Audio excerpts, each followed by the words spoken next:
Just ahead on CTV News. The National Weather Service has issued a wind advisory for the region.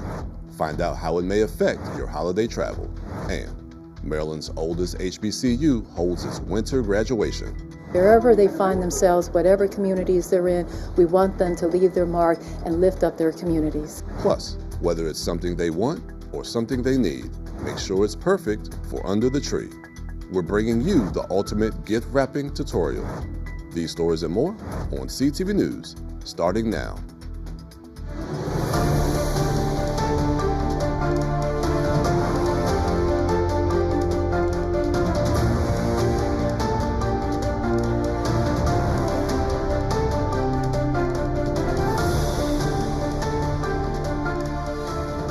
Good evening. This is CTV News for Friday, December 19th. I'm Jonathan Hunter. And I'm Michaela Newton. Thanks so much for joining us. Well, Christmas is officially 6 days away, and this year, holiday travel is expected to set new records.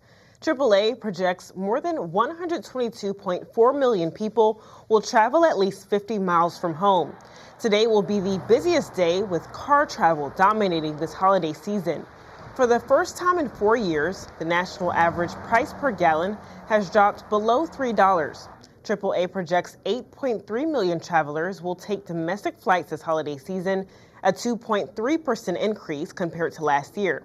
Now, if you're traveling Christmas Day or New Year's Day, these holidays are typically the lightest for road traffic. The DMV region is under a wind advisory today, and this may impact your holiday travel. The National Weather Service issued the advisory until 10 p.m. Travelers should expect a mix of rain and wind with gusts up to 55 miles per hour. This could result in unsecured objects flying around, causing driving challenges and possible power outages.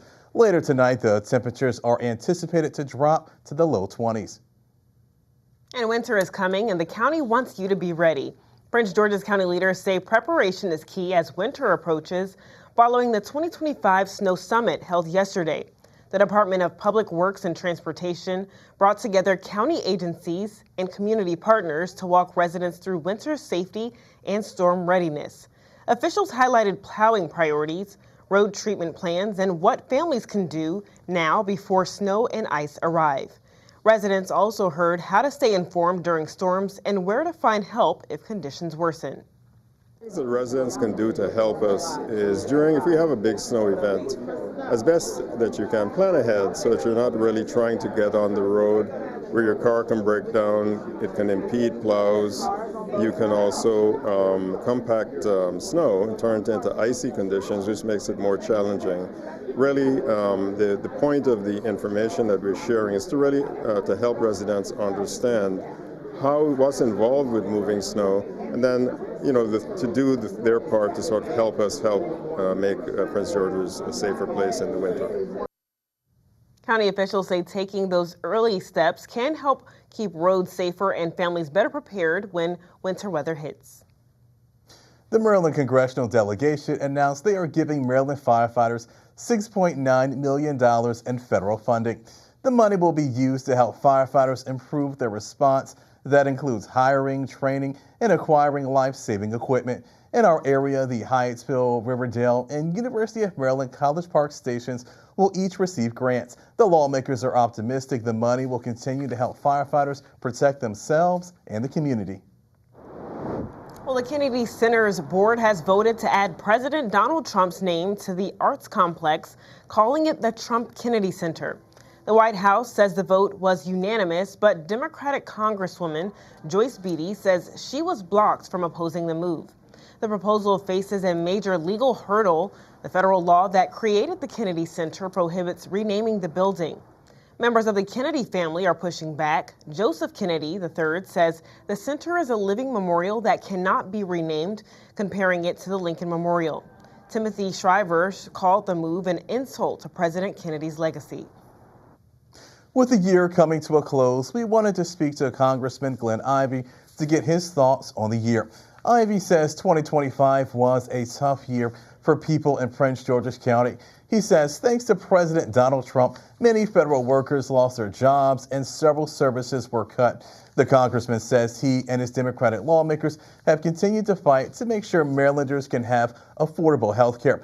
But with all the setbacks, he says they will continue to push through in 2026. It's been a tough year, but we're going to continue to fight. We're not going to let them move the FBI headquarters to, D.C. instead of the Greenbelt site that was selected through the fair and square process. We're going to continue to push to make sure federal government workers get reinstated in the jobs that they had and hopefully can get back pay. The House just passed a bill that Democrats led to make sure that unions get their rights restored for collective bargaining. We're going to keep fighting on these fronts to not just push back on the Trump administration, but also to make sure we make affirmative steps towards helping people. And Ivey says there were some positives. He's happy that Democrats won some elections in New Jersey and Virginia. He's also encouraged the Supreme Court sided with Democrats on some cases regarding deportation. Governor Wes Moore signed an executive order today aimed at lowering energy costs for people who live in the state.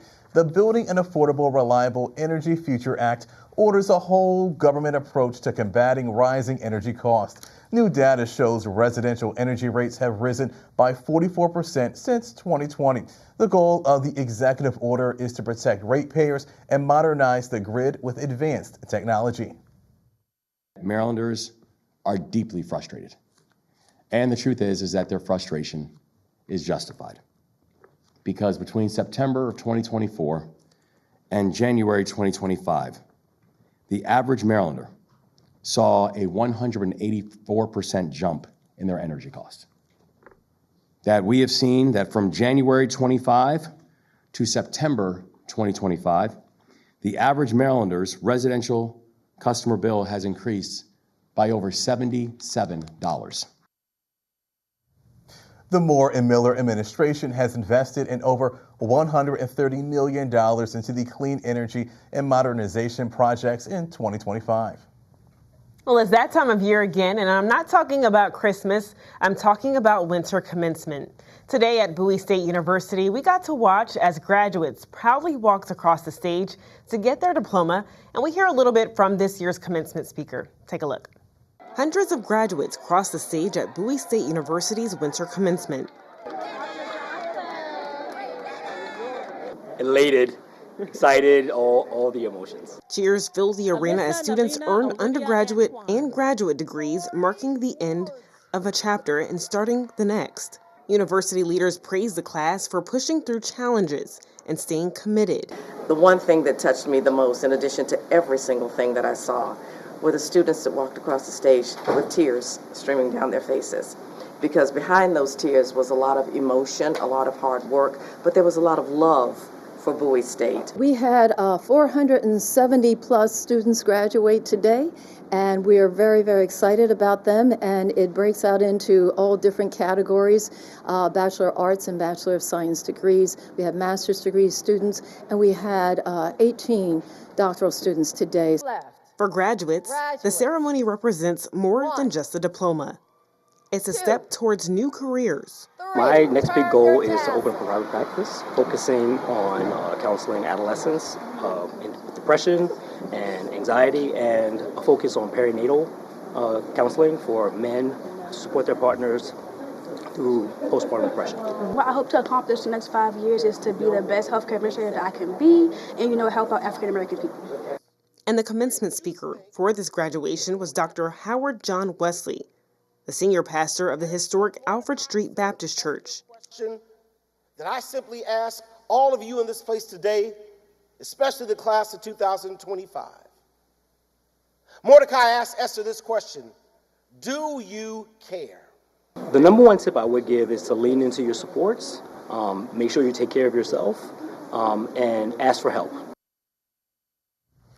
And congratulations to all of those graduates today. All right, well, you're watching CTV News. I'm Michaela Newton. And I'm Jonathan Hunter. Still to come. Have you ever wondered what it takes to put on a production of The Nutcracker? Well, tonight on CTV News, we take you inside a dance company's final rehearsal before the big showcase. I'm Katera Jones in Rockville. I have all those details coming up on CTV News. The power of the knock is food. Your stew's delicious. I'm 88 years old, and I was with the Ice Capades when I was young. Now, being as old as I am, I lose balance. I don't like ending up this way, but what am I going to do? I got Meals on Wheels for the 5 years that I've been here. It's nice to know they come, and if you feel like talking, you can talk to them. I could talk for forever. They're totally a blessing. Welcome back. The city of Laurel hosted a community observance in honor of Homeless Persons Memorial Day. People gathered at the Craig A. Moore Laurel Multi-Service Center this afternoon for the ceremony. The purpose of the event is to remember those who died without having a home. At the gathering, there was a candlelight ceremony, prayer, along with time for remarks. Philip Ott runs Taking Care of Our Neighbors, which is Laurel's winter shelter program. He says it's important to never forget those who lost their lives. There are a lot of lives that come through here that are touched by the winter shelter program and different people trying to help. And when someone passes, you remember that you had a chance to be a part of somebody's life, to try to make a difference, to make it even a little bit easier during the winter time. And Ott says the winter shelter is always looking for volunteers. You just need to be at least 18 years old. Well, Westmore has tapped a former Federal Aviation Administration official to a position. Catherine Thompson has now been named as acting secretary of the Maryland Department of Transportation. Thompson previously served as the deputy administrator of the FAA. In her new role, Thompson will oversee the state's highways and transit systems, BWI Marshall Airport, the Port of Baltimore, and the Maryland Transportation Authority. She will also serve as Moore's principal advisor on state transportation policy. TikTokers, listen up. The app has reached a deal to form a joint venture that will allow it to continue operating in the U.S. This comes 5 years after Trump first issued an executive order demanding that ByteDance sell its U.S. operations. The Supreme Court upheld that law in January. However, Trump repeatedly postponed its enforcement. Under the joint venture, companies such as Oracle, Silver Lake, and MGX will each control 15% of TikTok's U.S. business. Oracle is a software company founded and run by billionaire and Trump ally Larry Ellison. And if you're looking to support young people and the arts this holiday season, a classic ballet production will be hitting the stage beginning tonight. That's right. The Maryland Youth Ballet is back with its annual showcase of the Nutcracker. CTV's Katira Jones takes us to Rockville, where dozens of dancers are putting their final touches to their routine. It has been months of long rehearsals, but the dancers with the Maryland Youth Ballet say they are ready and excited to finally put on their production of the Nutcracker. And step, and a PK, and forward. It was a busy Thursday night as the dancers with the Maryland Youth Ballet go over their dance technique and routine for their final and most anticipated production of the year, the Nutcracker. Leading the young ballerinas step by step is the longtime artistic director and principal, Deidre Byrne. A lot of these kids that are doing the leads right now have been in our school since they were very little. So they've done a lot of roles in the Nutcracker, building up to this, finally getting to do the Snow Queen or the Sugar Plum Fairy or the Prince. Most of those kids, the older kids, come to class every day of the week, almost. They maybe take a day off on the weekends because we have a lot of rehearsals. So it's really training themselves to be strong enough to perform these roles. Eyes up, looking out here, no eyelids. 16-year-old Isabella David will be making her debut in the iconic role of the Snow Queen. The teenager has grown up through the dance company, starting at the tender age of 3. It's really a dream come true, honestly, because I remember my first role here, it was an angel and a caroler, and now to think that I can be the Snow Queen and have other lead roles, it's just, I just love it, yeah. Lift up in your hips, that's better. Up, here we go. Lacing up her point shoes is Reagan Fozzie Wong, who will be playing the character Clara. During rehearsals, she changed into her costume, which is a beautiful white linen and lace dress with, of course, a gorgeous crown. It's such a fun role. I mean, you get to see her go from this girl in the party scene to experiencing the land of sweets, and it's a lot of dancing, and it's really fun. Son, and Trisha Cut.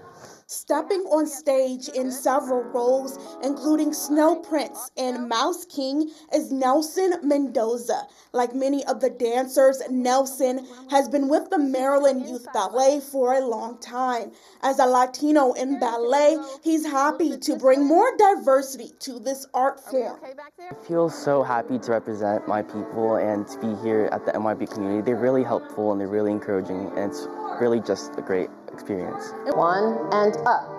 Tall of it. The Maryland Youth Ballet's production of The Nutcracker will run through December 19th through the 27th. 2 steps and go. Katara Jones, CTV News. Makes me want to go and watch that show. I love it. Sure. All right, you can catch this production of The Nutcracker at the Robert E. Perilla Performing Arts Center on the campus of Montgomery College in Rockville. And again, the first show is tonight and will run through December 27th. For more details, you can visit marylandyouthballet.org. Well, With the holiday season in full swing, the Washington Regional Alcohol Program, also known as RAP, is continuing its holiday tradition of offering free sober rides to those throughout the Washington, D.C. area. The Holiday Sober Ride program will run nightly from 10 p.m. to 4 a.m. beginning this Friday through New Year's Day. The free rides cover up to $15 per trip, and according to the National Highway Safety Administration, more than 1/3 of all U.S. traffic deaths during Christmas and New Year's involve drunk driving. All right, if you still have gifts to send out before Christmas, you may want to listen up. Tomorrow is the suggested shipping deadline if using USPS Priority Mail Express. If going with the brown and yellow UPS, you can mail out a package today with 3-day delivery, or use 2 or next day air if you want to make it to a location before the 24th. FedEx will be the savior for many, as they are the only company offering same-day delivery up until Christmas Eve. Hours vary by location. And still to come on CTV News, whether it's a toaster oven or a bathrobe. We have tips to make sure your presents are wrapped up in comfort and joy. It's time to wrap those gifts, you guys, and guess what? We have an expert in the house that is going to show us how to make those gifts beautiful under the Christmas tree. Don't go away. We're wrapping gifts upstairs, coming up next on CTV News. Hear that? That's the sound of your life. Perfectly imperfect. But every time you drive after drinking, the music gets drowned out. Your life sounds pretty great. Don't let a buzz ruin it. Buzzed driving is drunk driving. Don't drive buzzed.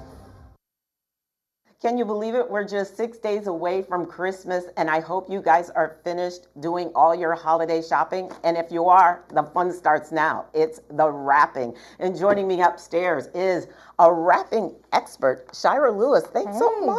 Thanks for having me. How long have you been wrapping professionally? Well, I learned from my dad, but I started doing gifts about 2016, and then it just turned into a wrapping party come 2018 with some friends, and just showing them little tips and tricks how to make it a little better. Yeah, I love that. I love that. A wrapping party. You kind of sit around, you maybe drink a little champagne or something like that. Easy, and it's a weeknight, so you feel like you didn't lose your weekend. Now tell me something. Is there a technique to wrapping? I love wrapping, actually. I remember, going to Macy's or in the mall when they used to wrap your gifts for free. I think I'm aging myself, but is there a technique to wrapping? Well, always.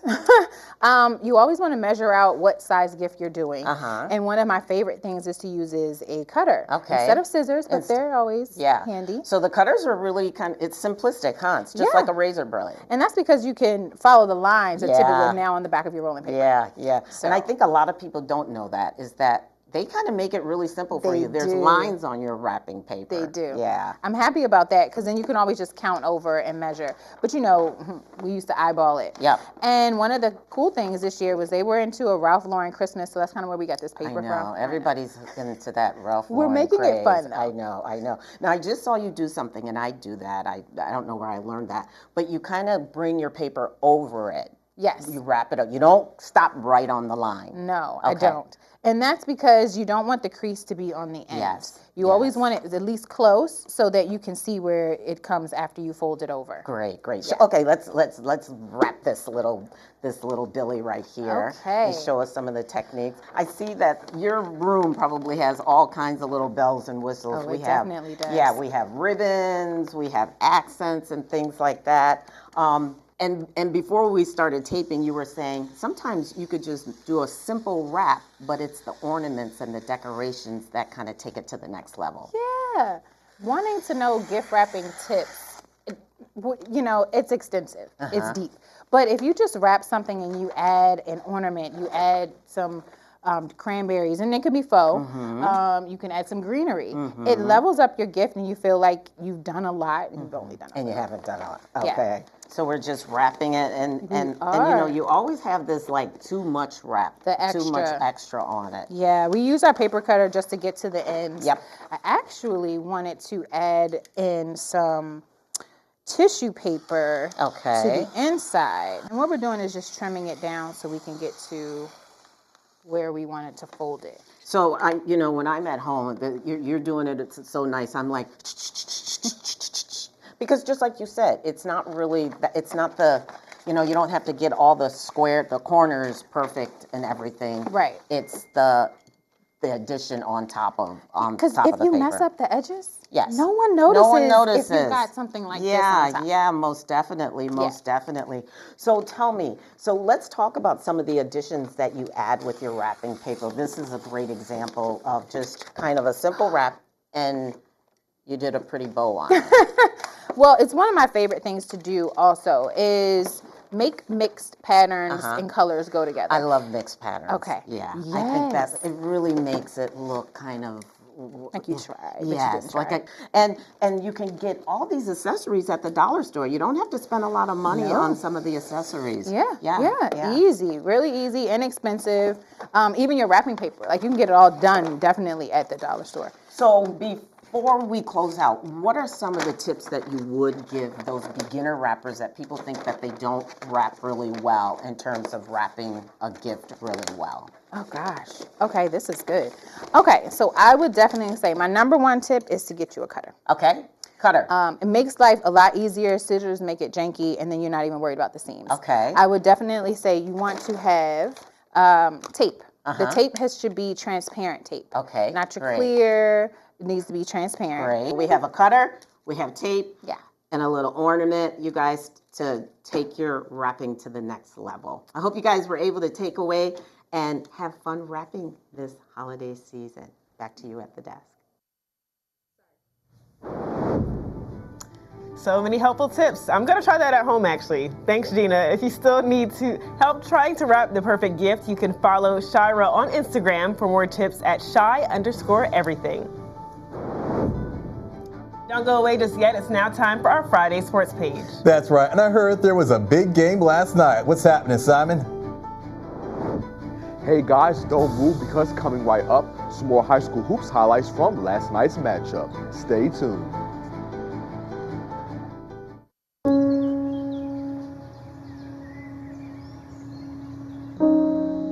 This high school gym used to be packed most nights. Not anymore. Do you know why? Because bad behavior by fans, especially adults, has caused a shortage of game officials across the country. You see, without officials, we can't have sports. Don't let this become reality. It's time for a change. Let's bench bad behavior for good.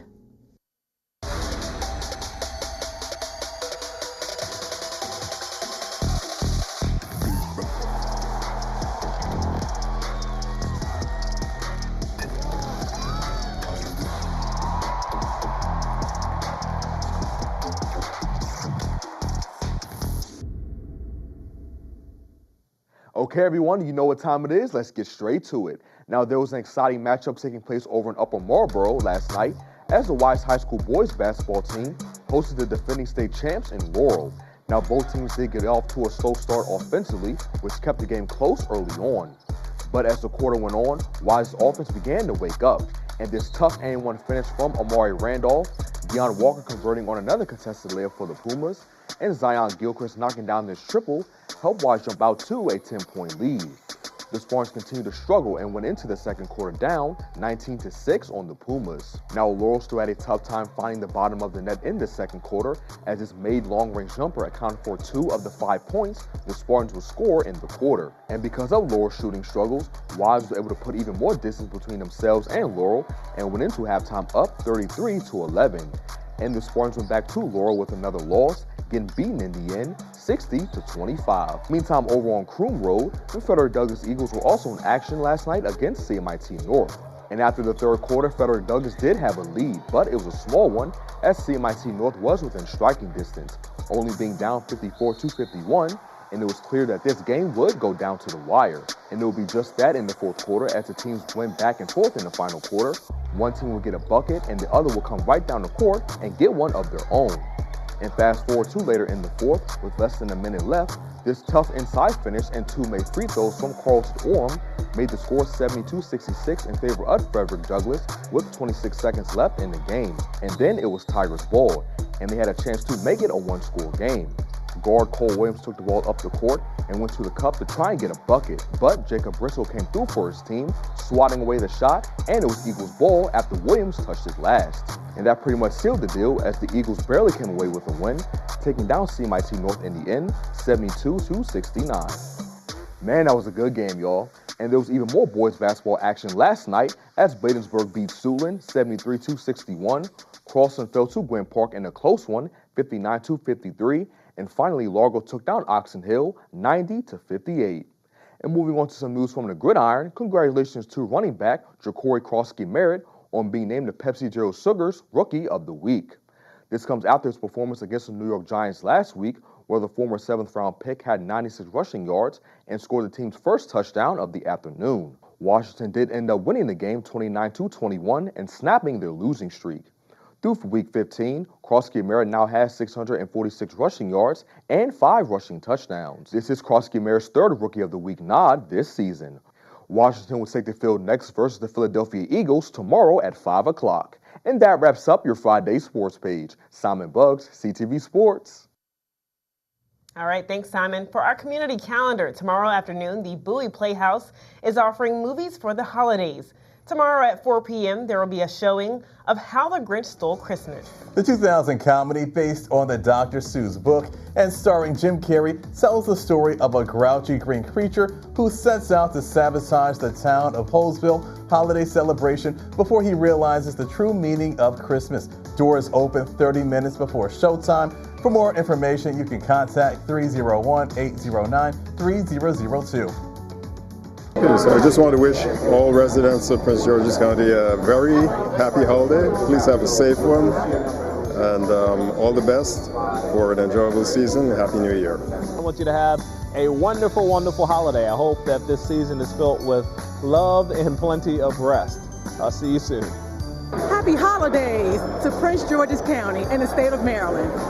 From the Prince George's County Police Department, we want to wish everybody a happy holidays, and we hope you have a safe holiday. Happy holidays to those from Prince George's County. From Prince George's County Office of the Sheriff, Sheriff John Carr. Happy holidays.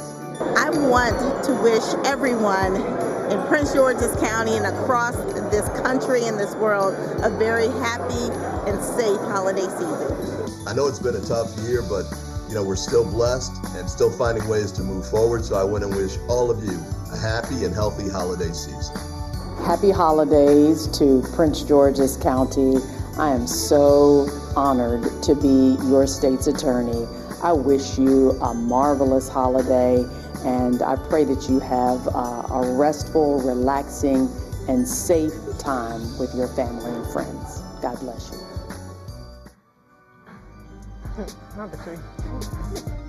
And that is a wrap. Thanks again for joining us. Happy holidays to everyone out there who is watching us. Yeah, happy holidays, everyone, from everyone here at CTV News. Have a good one.